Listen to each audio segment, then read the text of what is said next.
welcome everybody to another episode of Illuminate, Navigate, Radiate. I'm your host, Brandon, and we're here with another journey segment today.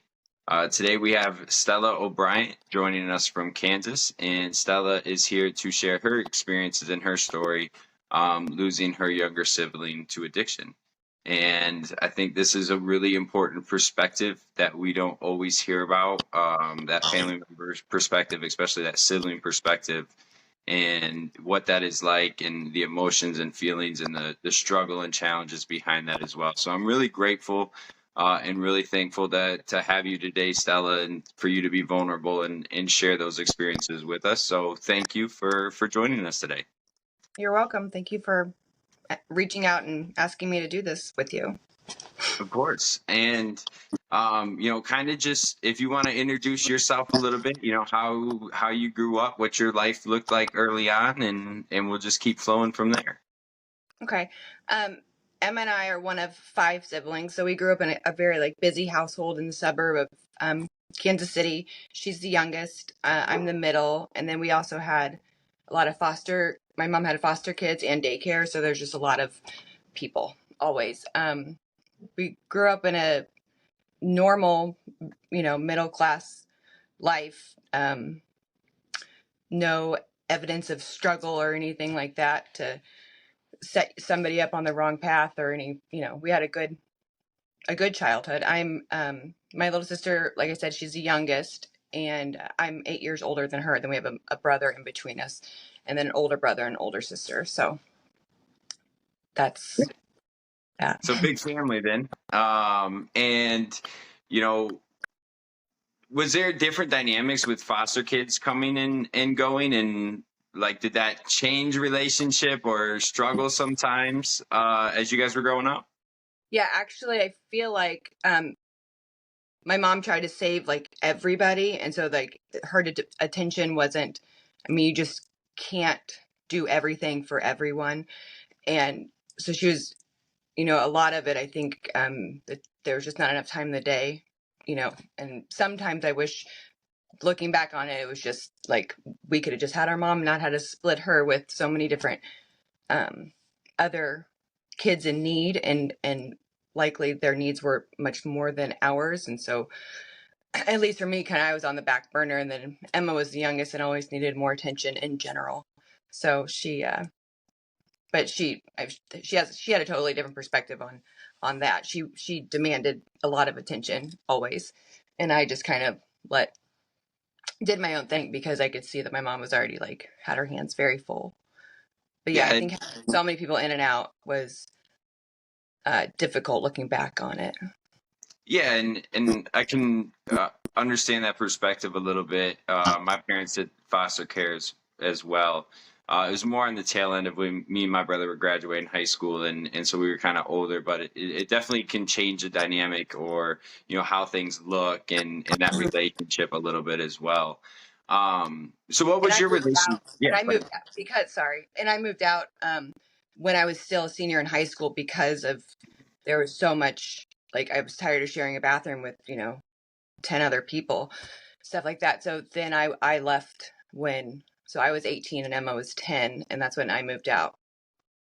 So yeah, there was, and I wish I would have stayed home longer, but that's the path that I took. So I left home from there, and wish I would have stayed, but neither here nor there.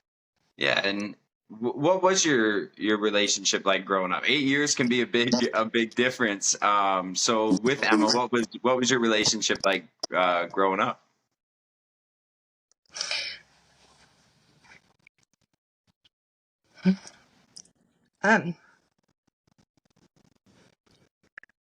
She was like my baby. Sorry. It's okay. Like I told this story at her funeral, but the Christmas before she was born, I wanted a baby. I asked for a baby, a real baby. And I was 7, and I didn't get a real baby. Obviously, I got a baby alive, and it was really stiff, horrible, doll. It just wasn't a real baby. I was like, this is not what I wanted. And then that following August, Emma was born.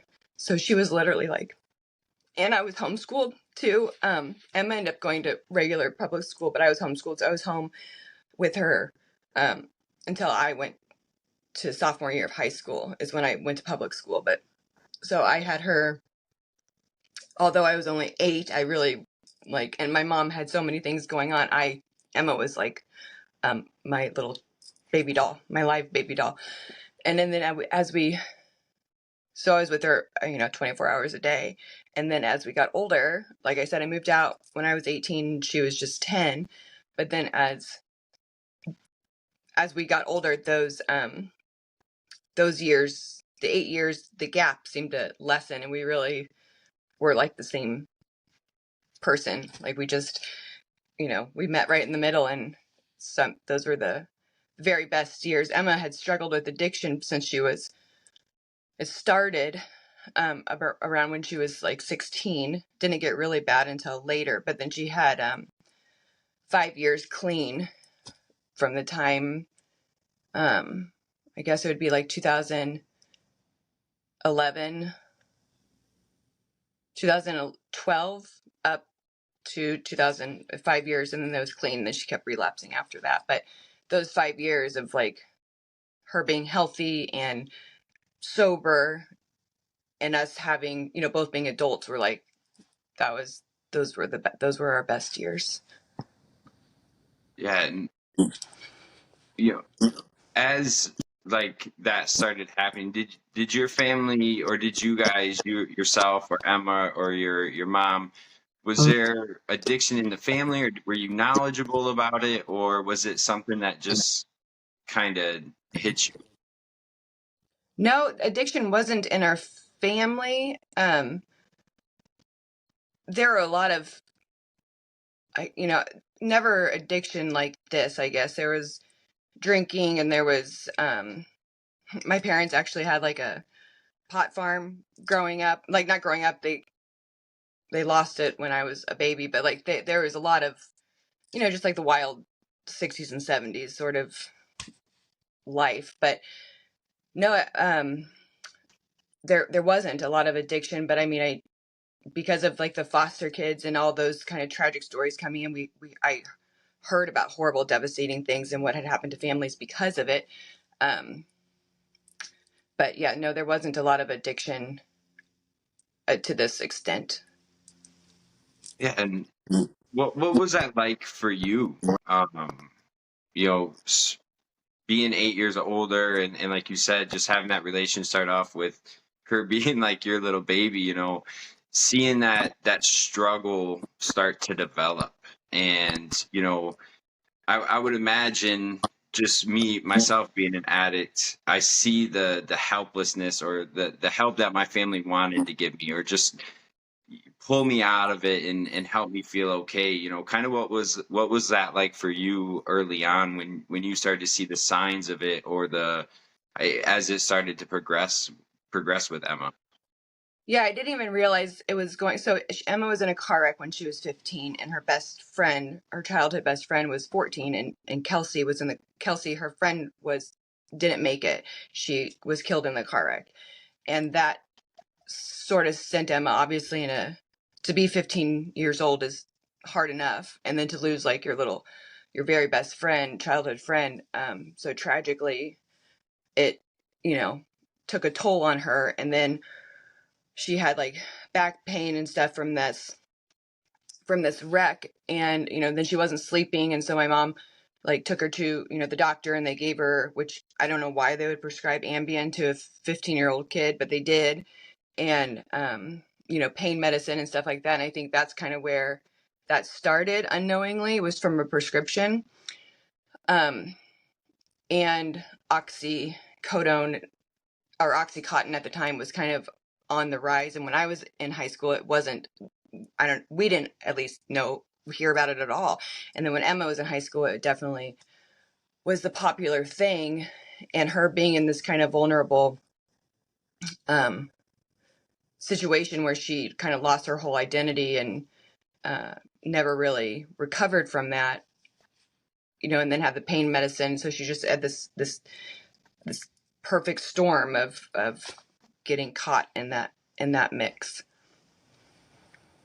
Yeah, and that's there's there's so many issues caused with those over prescribing or those prescribing those powerful things, especially like you just said, to a 15-year-old, because Yeah. being a teenager is hard enough, and then somebody, a 15-year-old who just had something traumatic and tragedy in her life, like that just, there's a lot of factors there that could easily lead to overuse or reliance on it. Hmm. Um, and on knowing to that, was there a point where you guys as your family started to see like real signs of it becoming more of an issue and not just like following the script or following what was supposed to be taken? Hmm. Um, like I wasn't living there at the time, and I was in nursing school at the time, and I had a young child, and like so definitely I was somewhat removed in these beginning years. Um, and so I didn't see this really big downfall. I know she was like partying and drinking and doing all this what I assumed was just like normal teenager stuff, like the drinking and stuff. But I didn't know at the time the spiral that it was really taking, and the fact that at least when I was in high school, we dabbled and stuff, but nothing was ever like, oh, gotta have it again and again and again. Like that's just not my personality. But um, Emma was trying to numb something. So it wasn't just like to dabble or to try this, whatever, to be a teenager, but she was doing it to escape. And so that's why she had to keep going back to it, I think. And then it baffles me how much that spiraled out of control. And I was really removed from it all because I was, had a lot going on with a young family and stuff. And just the 8 years difference in that part of it definitely showed itself because I wasn't as present. But also my mom was still alive and she was dealing with it. And, it was a bizarre dynamic. But then Emma then she got pregnant and had a little baby boy. And I think she relapsed one or two times after she had him. But then after that, she started going to NA, and which I'm a little bit indifferent about sometimes. But she met Sam, who ended up being her husband later on, and he was a former addict and was the biggest supporter for her and the best thing that happened to her. And then that's the years from there is when she did so well with her sobriety and being the absolute best version of herself.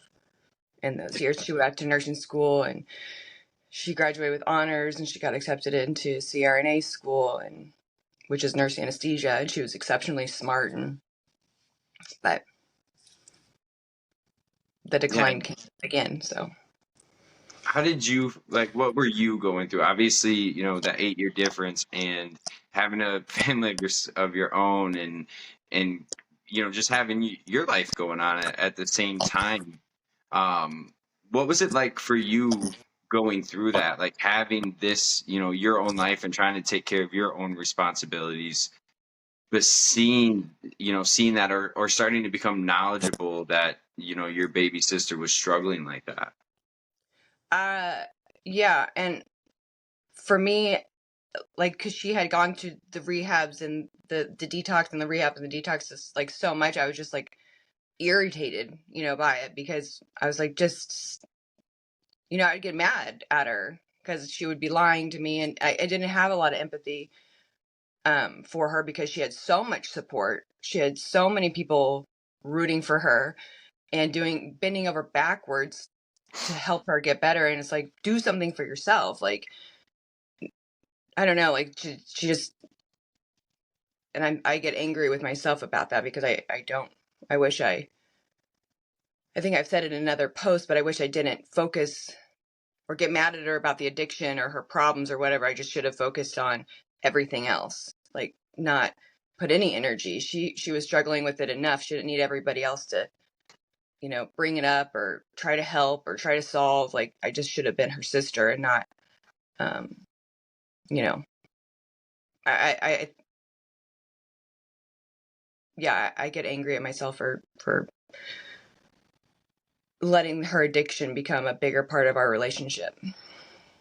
And I can understand the anger behind it. I had a really good support system. I grew up in a good, loving home, and I had my parents there trying to help me. And um, just hearing you say that, and kind of thinking about what that must have been like for those people around me, where it's like, just pull it together. You got all this stuff. You got this stuff going for you. You have this, and it's such a it's understandable, I think, to be like, why can't it just work? Why can't it just happen for you and just feel better? We want you to be happy. We want you to be the best version of yourself, especially when you've already seen it and see what that beauty looks like and that happiness looks like. And Yeah. So when she had her years clean and then things started going downhill again, like that's when, it went, tenfold. She just went, straight down, and there was no slow decline. So her and her husband started this business uh during, I want to say 2019, 2020, during COVID, and it like kind of took off really fast. They got a lot of money really fast, and I feel like two former addicts getting a lot of money really fast is never ends up being a good thing. And because they had, excess of money or whatever, she stopped working as a nurse. And that was a big red flag to me, because that was like her, her education and her as a nurse was like, she was that's who she was, that she was most proud of that. And so for her to leave that, I was like, oh, I don't like this. And then that's when she, Sam found like needles and stuff in her pocket, but no one told me. And then once I found out, then I was just angry with her, and then I would see her for, a month or something. And then all of a sudden, like, I didn't hear from her for, 3 months. And then her son went and lived with his dad instead of her. And it just like this, I mean, it just snowballed so fast into her dying. Yeah. yeah, and again, just trying to understand that and see that, like, especially you as an older sister, and seeing the life that she was able to create raw clean, and then it starting to fall apart and go downhill. It's such a hard thing to be able to see and then understand too, like, why would those choices happen, or why would this happen? And so I want to just kind of go back just a little bit in that 5 years that you kept talking about, of where it was clean, where she was clean, and where you guys had that relationship. What were some of those moments like? Seeing her struggle, and you know, just being able to, like, you're older now, right? You're adults, and I know me and my older brother got closer when we both were older and adults, Yeah. and we didn't have the the sibling thing too much. We were closer. Yeah. And so what were some of those moments like, those good moments, as you guys went through that and you saw her add beauty back into her life? Yes. Yes. Yeah. And during her years of sobriety, when she was an adult and in nursing school and graduating, our mom got sick and passed away really suddenly and fast. So then there was another like hit of a huge loss for both of us. But we kind of, like, there was nobody else in the world that understood how we were feeling except each other. So I don't know, Emma and I together we are in our own world. Like, there wasn't, and it was probably terribly annoying for other people, but like, we just, I don't know, we were loud and like very unaware of everybody else, but it was so much fun. We'd have sister days, we call them, and because our husbands were both firefighters. My husband is still a firefighter, but Sam and Sean had shift days on the same day. So then those are the days that we would have sister day, and she'd come over and we would, not do anything. We'd lay in bed, or we would go shopping, or, just sister stuff, I guess. But by the time she left and stuff the next day, like my stomach would hurt because of like laughing so hard. Like it was just, and I just expected that to be, I can't believe that I only got that many years. Like we were supposed to, grow old together. And then, I'm so lucky that I got a chance to have a relationship with my sister like that. But I don't think a lot of people get that. So it was perfect. It was wonderful. She knew we could fit. It was like I guess not a twin relationship, but we were each other. Like we could just look at each other and be like, yeah, we'll talk about that later or whatever. Like it was just, we have, loud personalities, and then together could be a little bit explosive, I would say. But it was so much fun. Like it just seems like a lifetime ago. Are those the moments that you try to hold on to the most? Yeah. And the memories that you try to like keep at the forefront, and just seeing that happiness and knowing the happiness that that it brought in those moments together.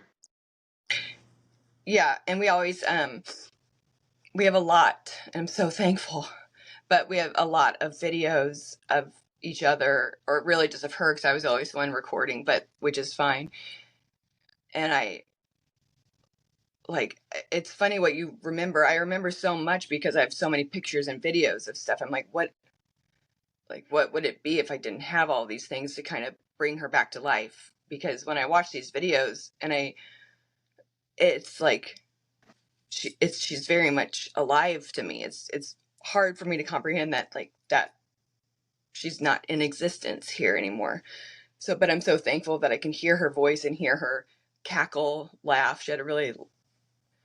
We have a really loud laugh. But I'm so happy that we have so many of those moments, those really, really fun days that, the videos weren't ever going to go anywhere, but we have them for ourselves, and I have them forever. So.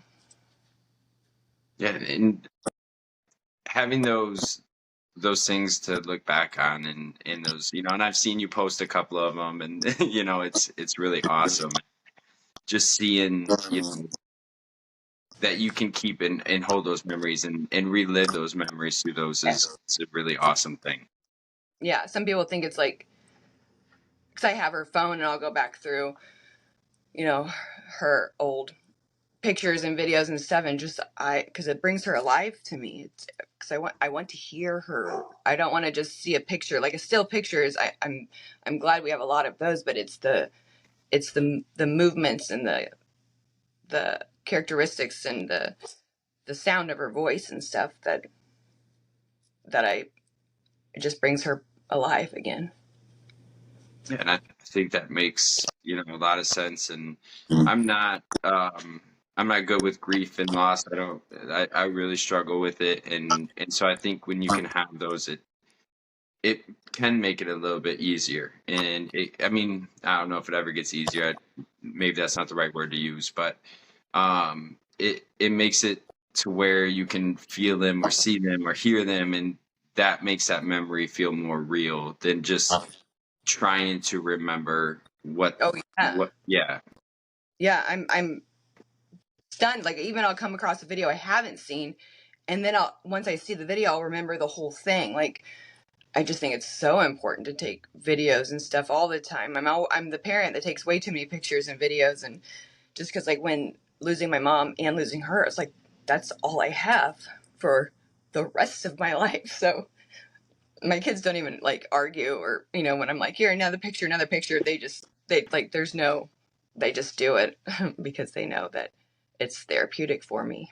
Yeah, and I think that that makes a lot of sense. In losing, you know, two very important people in your life at a young age, and you know, unexpected, and those type of things.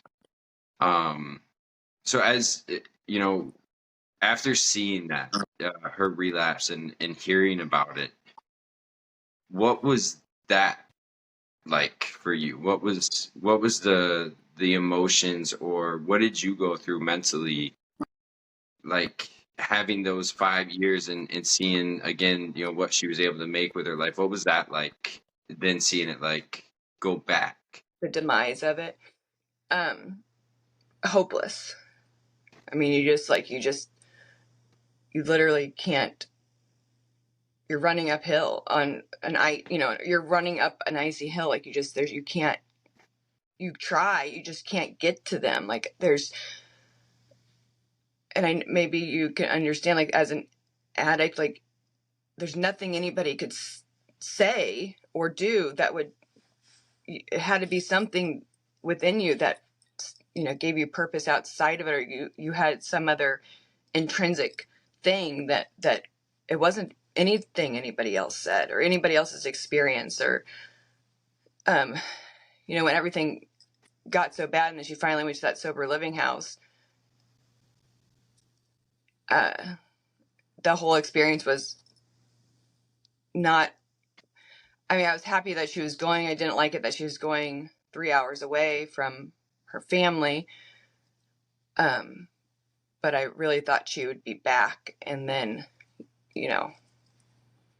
that whole experience was, I feel like, contributed. I mean, Emma's the one who made the mistake and did what she did, but I feel like they had some negligence when she got kicked out of the sober living house, and no one let me know. She just was an addict on the street, and she didn't call me because she knew I would be so mad, but I wasn't given the chance to. Maybe I would have had her come home. I don't know what I would have done, but I wasn't given that chance. Yeah, just like you just said, being an addict, there wasn't anything that anybody was going to say to me or do for me, because I had people bend over backwards and do so much for me that I should have changed in different moments. And it wasn't until I had that moment and realization for myself. And it's hard to be on the outside of it, because then after getting clean and seeing other people that I've known go through it, and understanding from my perspective, like, oh my God, there's nothing I can do. And I do feel so helpless and hopeless, and like wanting to do so much in those moments. It's such a hard thing to accept Yeah. from that side of it. Like, you just want to be. I wanted, if she could be shackled to me, if I could just keep her with me all the time. I was always like, Emma, there's so many steps to like doing this. Like, you have to call the people and find the people and go, like there's just like, why none of those steps you can't say no. Like,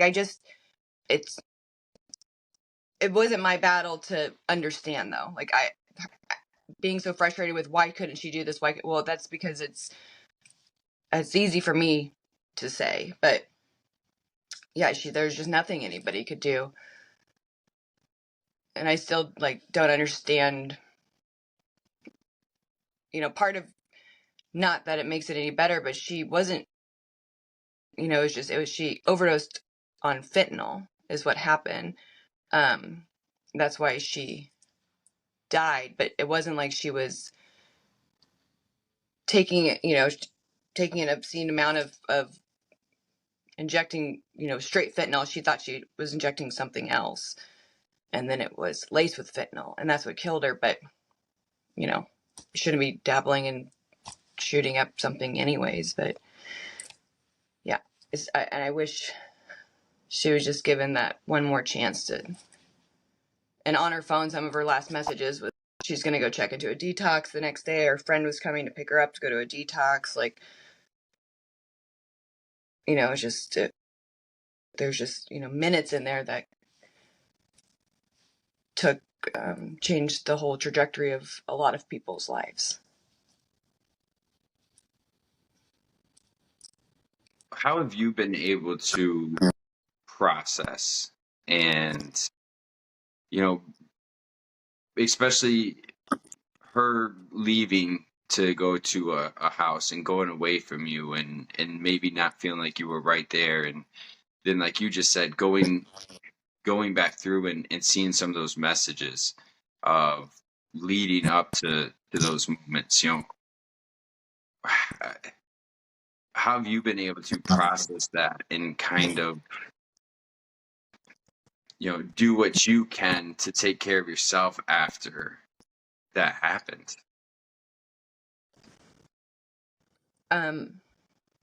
Right after it happened, I didn't. I started like drinking, too much each night,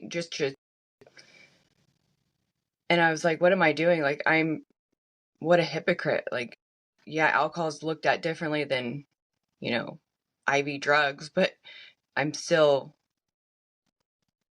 doing something I don't want to do each night or whatever. And it was December 20, she died on November 27th. And on December 28th, I was like, no, I'm done doing this. I'm not going down that road. I feel like I'm a hypocrite for doing this. And so then I just, I had to find other meaning. I had to find some other outlet to talk about her, or to talk about how I was feeling, or talk to her, essentially. I'm not a big journaler or something like that. I wanted to talk to her.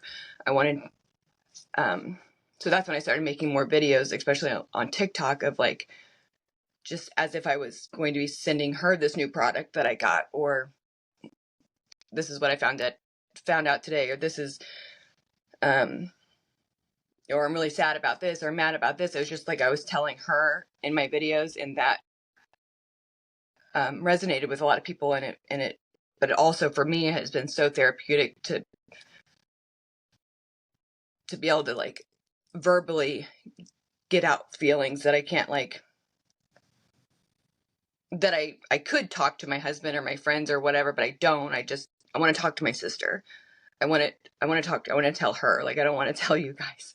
So in a way, it was a bizarre outlet to kind of help process how I was feeling, and my feelings, and bad days and good days, and happy memories, and frustrations, and things that she's missed, and all that kind of stuff. That's how I feel like I've processed.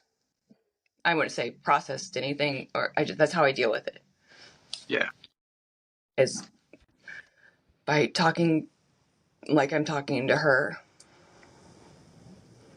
I think that's a really therapeutic way to like have that in your life with people you've lost. I know I've done that with people I've lost, just sitting by myself Mm-hmm.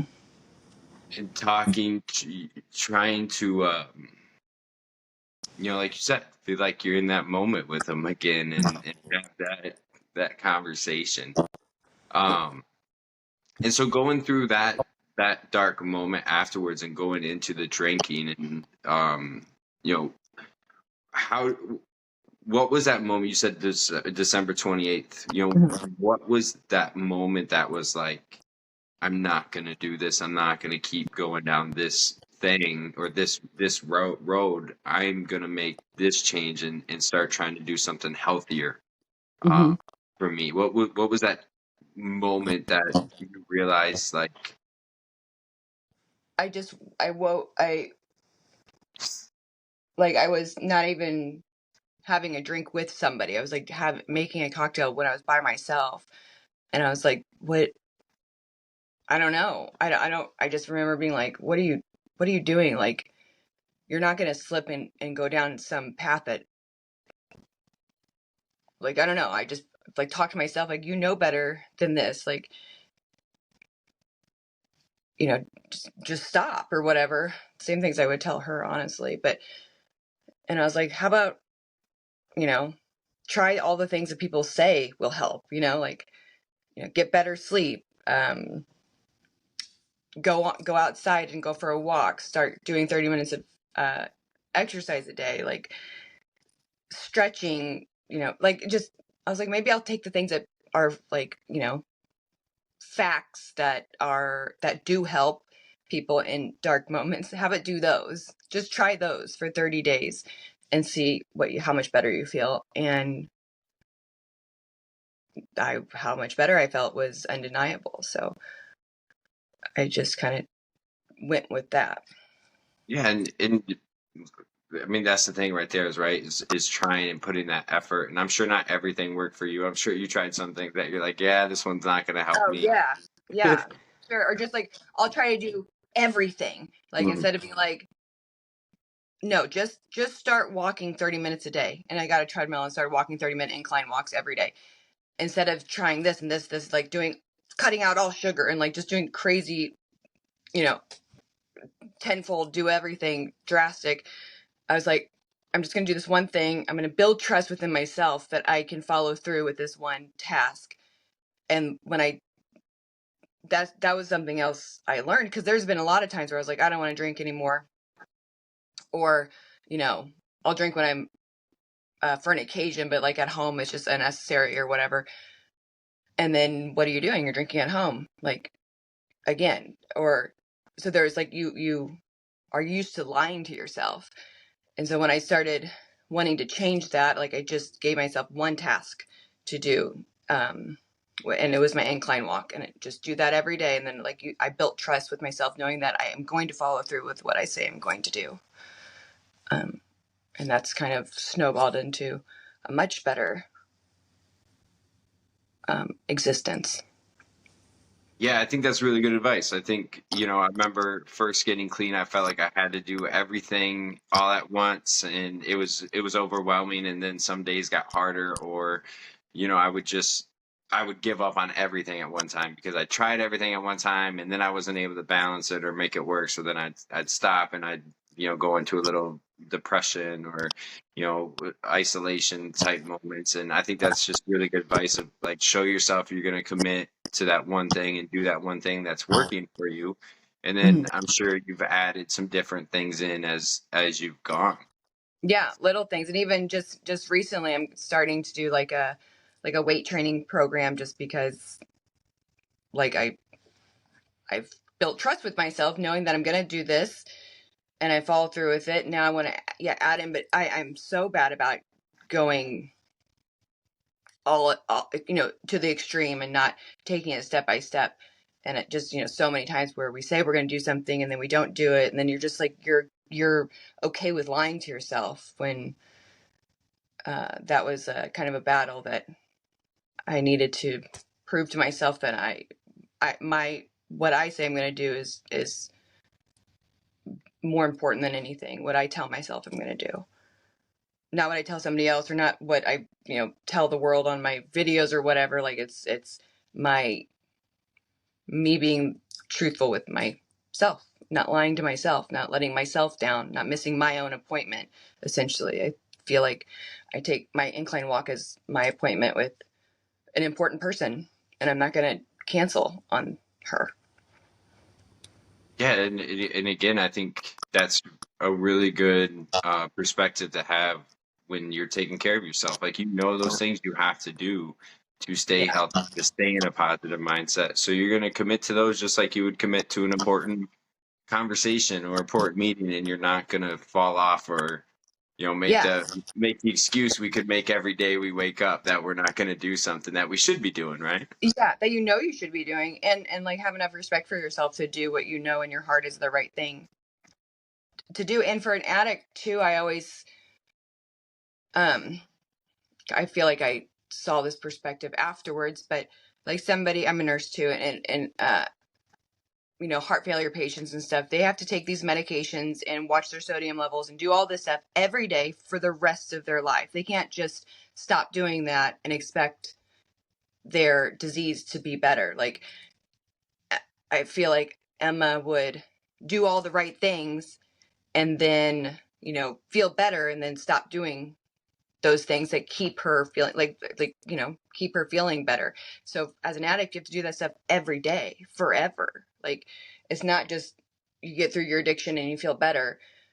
You start taking away those, your, just for instance, like a medication, or the journaling is something that you need to do, or walking or whatever. You start taking away those things that help your disease, and then it comes back. So it's the same. People look at it as, addiction is a disease of the brain, no different than heart disease. And you have to forever, every day, do your regimen that keeps you sober. Like, you can't, and I feel like that wasn't in her head yet. That it's not like, oh, you feel better, you're better. Like, for you, it's something you have to work on every single day. For her, she had to have done these things every single day for the rest of her life. And the moment she stopped doing it, then it was, the downfall of it. I think you worded that really, really well, and how important it is to do those things every single day for the rest of your life. And it's not something, and coming from an addict and hearing you say that, when I had to again surrender to that idea just a couple months ago, because I hit a point where if I went another day or two with where I was, because I had pushed away everything I was doing that was healthy for me, that was good for me, and I hit such a bad spot. Like, I remember reaching out to somebody and say, "Hey, I feel like I'm on drugs again. Like, I'm back to that dark of a place, and I don't know what to do." And then it was just a conversation with my wife where I was just like, it's so exhausting to say I have to do this for the rest of my life, but if I Yeah. want to if I want to keep going, so I really appreciate hearing that from you, and just seeing that's a thing that can be understood from other perspectives insides of it. Yeah, and there's nothing wrong with it. Like, people, there's so many diseases that have daily stuff that you have to do forever for the rest of your life. Like, people don't look at addiction the same way. And so they maybe don't take whatever steps that you take that make you feel better and that keep you on the right path. They're not as serious as four prescribed medications from your doctor for heart failure, but it's the same sort of thing. It's your prescription of whatever it is that keeps you on the right path is just as important as, taking your blood pressure, and watching your weight, make sure you're not retaining water if you're in heart failure and stuff like that. It's the same. It's just a different disease process that we categorize completely differently in illness, than every other illness out there. Mental illness is, for some reason, looked at differently. And I just have such a different perspective on it that I just don't, it frustrates me, you know. And that's why I can say I really appreciate just hearing that, especially having gone through that moment of realization and having to say that to myself again, like, no, this is a lifetime thing. If I want to keep going with my life, if I want to keep my kids, if I want to keep my wife, Yeah. if I want to keep that stuff, as exhausting as it is, I, like you just said, I have to make that commitment every day to do those things that I know I have to do, and not just be like, oh, I can skip today. Because if I Yeah. skip today, I'm gonna skip tomorrow. I'm gonna skip next week. Yeah. No, it's so true. Yeah, but I commend you for not skipping, or at least making that realization. And I mean, and that you have a lot of responsibility to do that for yourself too. You have to, your wife couldn't be like, you need to do this. It's like, you were like, I need to do what I need. Like, but yeah, it's forever. And that can be very overwhelming feeling. I imagine, of like, I have to do this every day. Like, I feel fine. Well, like, I don't know, I take Lexapro, like, I feel fine, I don't need it, but no, you do. Like, just, whatever. It's the same concept. You feel fine because you're doing things, you know. Yep. You don't feel That fine because you're better. You feel fine because you're doing the right things. It's hand in hand. It's not one or the other. exactly. That's it. Right. That's hitting the nail right on the head with that right there.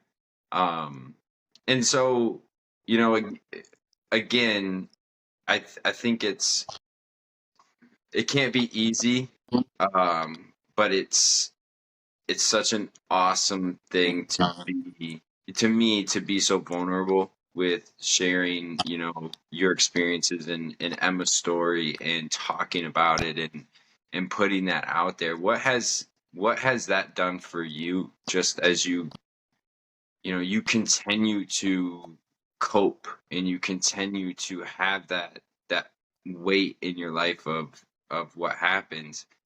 How is being so open and vulnerable and just putting it out there, how has that been for you going through it? It's been unexpected. Like I'm not a very, I certainly don't reach out when I isolate when I am sad, or like if I'm having a bad day, I just kind of close off, and finding that when I don't do that, when I like will make a video and even post it days later after I've gotten through it, how many people it helps, or how many people are supportive. Um, and so it's kind of made me softer, I guess, in allowing myself to not be the strong one all the time. So that was kind of my role my whole life, was the one that held it together, in which I wouldn't let anything fall apart, but like to say like I'm having a bad day, or I just miss my sister, or you know, like being able to learn to allow help um, has been unexpected for me to learn how to do at my age, so yeah, I'm not used to being the vulnerable one. I'll be the one that people call when they need help, but I'm not the one who calls for help. And it's like Emma was always very emotional. She was an emotional little child. She wore her emotions on her sleeve. She was a heart with arms and legs, I would say. And I wasn't. I was like the ice princess, the stone cold or whatever. But and it's like that part of her is in me now. So like being okay with showing emotion is, I feel like, a lot of her living in me in a good way. Yeah, and I think it's always hard to be vulnerable. I mean, I can say I was always an emotional one and, you know, talked about my feelings and, you know, Mm-hmm. I kind of had that as well. Um, I didn't always know what I was feeling, but I just always was letting something out. How is it like being that opposite of that and you being that person kind of like held it together and that one that y- maybe felt like I can't say I'm having a bad day because this Yeah. person needs to talk to me or this person needs to talk to me, or you can't just say like I miss my sister today, right? And how is that transition? Is it still really tough for you, or have you like has that been able to come out more and more to where it's like it feels good to be able to have those moments and not feel afraid of you know, whatever may have kept you together before?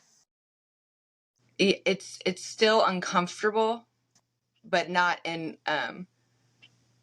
but I'm not it's not I'm not like, I would be embarrassed if I would get upset or you know show emotion, like, and I don't, that part is it still, it makes me uncomfortable, but I have to like allow myself to, this, I'm almost 42 years old. I've been like that my whole life, so it's relearning.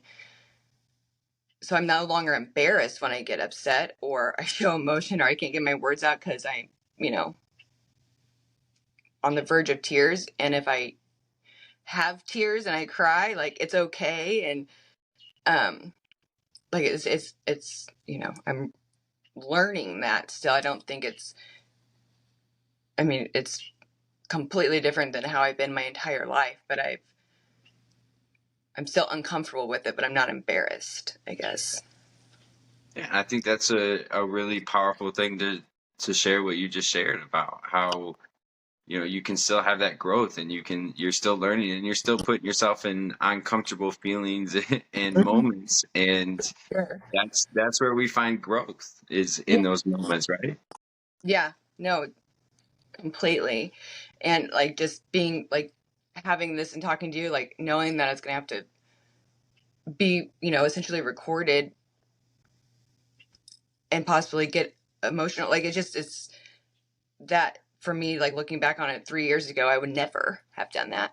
Um, Even speaking at her funeral, I didn't speak at my mom's funeral. Emma did because Emma's, like I said, she loved, not that she wanted to speak at the funeral, but she loved having all eyes on her in any aspect. And she was the one giving the speeches and stuff. So that was like literally the first time ever that I stood in front of a crowd in that moment and had to, because she wasn't there to do it. And I was like, Emma, this is your job. This is not mine. But so that kind of, I mean, from there, I knew that I just was going to have to, I wasn't going to be able to get through it being, rock solid and um, cold. I wasn't, it was too big of a loss to pretend like it didn't affect me, daily. So, I mean, Yeah. I don't cry every day, but there's not a day that goes by that I'm just like, ugh, she's not here. Like, I haven't had a day yet where I haven't been hit with that, but it doesn't completely take me down anymore, you know. And I think that's part of that journey with I don't think it ever gets easier. You know, Mm-hmm. there probably won't be a day that it just like you can say that to yourself or say that out loud and it be like easier to say. But I think it's important what you just said is that you don't let it take you down anymore and have that aspect of it. Because I think that's where that stuff those do become destructive is there's been plenty of times where I let those feelings or emotions or thoughts like those ones that are hard to say or hard to accept just yank me completely off the path that I'm supposed to be doing. Right, and you want to go numb yourself or escape or isolate, all the things that you don't feel good for doing those things, but that's like where that's the familiar. So that's where you want to go, is the familiar. And that doing those things, isolating and stuff, has become the unfamiliar, over the course of these years. Like, I feel better when I can talk to somebody about it or even make a video about it where I'm not talking to anybody, but then I can get feedback later, by watching the video and getting messages and comments and stuff. And like, not one time have I posted a vulnerable post and it hasn't been insanely beneficial for myself and for so many people. And I get messages and private messages and stuff all the time. We're just like, it's wild the reach we can have now. And like, you're just not alone, even though, you know, no one else lost Emma. They didn't lose my sister. From my perspective, they didn't lose her. You know what I mean? But it's just, there's so much support available in different outlets now that, even 10 years ago, it would have been a completely different scenario as far as having to get through all this with not having all these connections kind of readily out there. I think that's, why I reached out and asked you, I see that perspective of lot. I see at least a lot more from the recovering addict or from the person in recovery, and I think you know just hearing that side of it as well, like so many people can relate to that. Ask your aspect of it, your perspective on that of those feelings of, helplessness and hopelessness for somebody that means the world to you, and to be vulnerable and to share that and to put that out there for other people to be able to relate to, and understand, like, oh, I wasn't alone in that anger, because I Yeah. think that can be a tough one too, right? Yeah. I wasn't alone in those feelings. I think it's really important. Sorry. Really, it's yeah, no, I guess I can't even find the right word to say how important that is. That you're not alone in how you're feeling. You might be alone in your loss, like, because no one else can truly feel what I'm feeling for my loss. But you're not alone in your anger and in your pain and in your struggle with their absence. And I think that's spot on, and that's why, I appreciate so much seeing that, and that vulnerability to share it and to spend an hour being vulnerable, and talking about it, and letting that out, because again, I find it can be so healing, and it can be healing for people in those moments when they're struggling with it, to hear some of that, or they're struggling with, like, thinking they were wrong in some of those emotions, and then, like, oh, so you felt this too, you went through this too, and you felt the same way, so I'm not terrible, or I didn't do the wrong thing, or I didn't, you know what I mean? Yeah, yeah. No, and having that, putting it out into the world and getting back the feedback that I've gotten has just been, reiterating the importance of it, and how the knowledge of, like, you not feeling alone and it's okay, and like it just like ripples of, like, it can reach so many people when you were just sitting there by yourself in this sad moment, and then all of a sudden you share that, and you realize you're not alone in that moment. I mean, you are, but, like, like, I don't know, it's something that you just learn Hmm. by sharing, and then you just have a different perspective on it. You're like, oh, it's people getting upset on the internet. It's like, cringy or whatever. I'm like, it's real life. Like, I don't want to see, just happiness and bliss and stuff like that. It's other humans interacting with other humans in need, is so important. I think that's a great way to put that, and to um, share why people do it, right? Mm-hmm. Because I think some people do question it, like you just said, or some people do, like, oh, they're just doing that. Phone and start Yeah. recording when you're crying. Well, me, because I feel like I can talk about it even if I never post. I mean, there's been times where I don't post what it is, but, like, that some people go and journal their stuff. A lot of people now are verbalizing it and sharing it, and I haven't seen bad things happen from doing that. It might make people uncomfortable, but that's for them to be uncomfortable with, I guess. But it's I've only seen good things come from being open and honest, and not painting a picture of I'm always strong. I'm always everyone.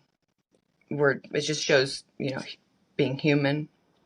Yeah, and I think you said it perfectly. I think it's people go and journal. I think this is just an evolution of journaling, right? I mean, it's Yeah, really kind of yeah. what it is. It is. It Yeah. is, and it can reach a lot more people, and you can, yeah, because who shares their open journal with somebody? You have to be really vulnerable to do that. Mhm. Like, it's the same. It's the same thing. Like, I couldn't imagine someone getting your diary, but now we're putting our diary on the internet, and look how much support we have by putting our diary on the internet. So, And so as we, kind of get close to ending our time together and our conversation, what's something that you would want to leave people with? What's something that, kind of reflecting on what you've been through, and what you do today, to keep that awareness, to spread that, to show that vulnerability, to share those, experiences. Any, I get, for lack of a better phrase, any final thoughts or, final words of advice, or just, anything you want to leave with? And I've talked about this several times, and but if you love somebody who's an addict,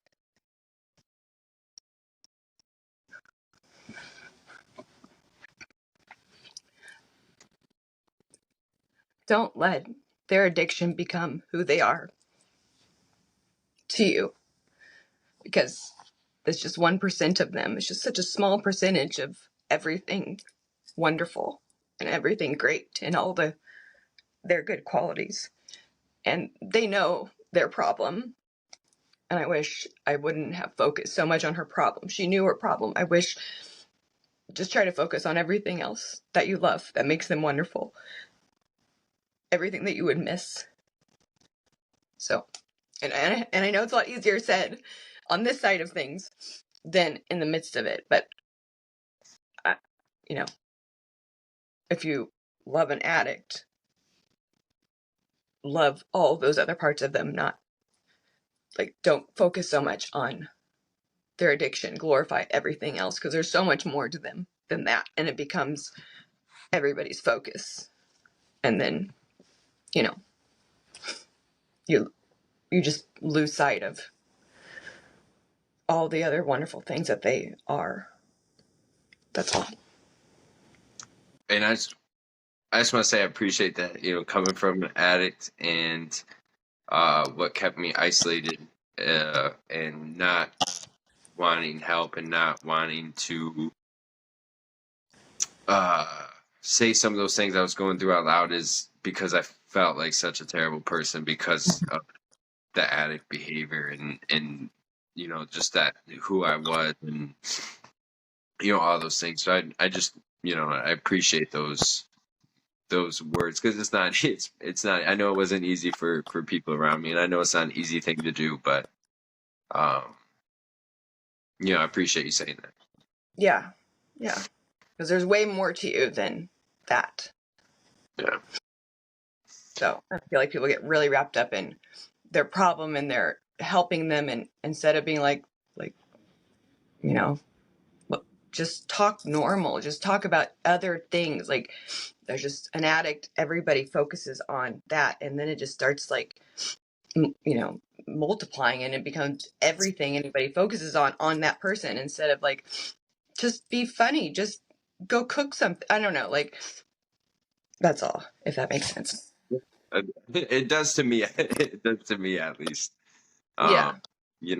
So I appreciate, you so much coming on and sharing that. And I think a lot of people can relate to what you're going through and what you've been through, and a lot of those feelings or emotions. So I just, I really appreciate it. Really think that's just an important perspective to share as well through that. Thank you. And thank you for reaching out and reaching out when I forgot. So I appreciate it. Of course. And, thank you again. And this has been another journey segment on Illuminate Navigate Radio. Have a great rest of your day. Thank you.